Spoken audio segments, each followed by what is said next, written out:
अस्सलामुअलैकुम नाजरीन, आप देख रहे हैं ENN न्यूज़। ख़ुसूसी रिपोर्ट देखिए हमारे नुमाइंदा सोहेब गुल की। सेवर रेस्टोरेंट कोयटा में मौसम की तब्दीली की वजह से लोगों का रश बढ़ गया। तफसीली रिपोर्ट बता रहे हैं हमारे नुमाइंदा सोहेब गुल।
जी नाज़रीन, ENN न्यूज़ कोयटा में हूँ, आपका रिपोर्टर सोहाइब, कैमरामैन खानो।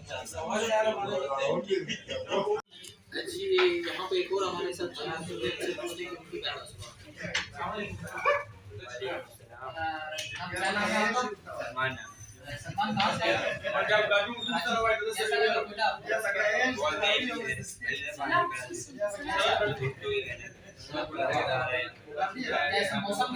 मौसम तो बहुत जहाँ जहाँ गए ना अच्छी मौसम मिले।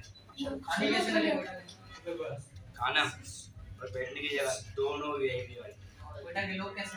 कोयटा के लोग दिल वाले। जी नाज़रीन, सुना आपने कि हमारे कोयटा के लोग दिल वाले। ये न्यूज़ कोयटा से आपका रिपोर्टर सोहाइब।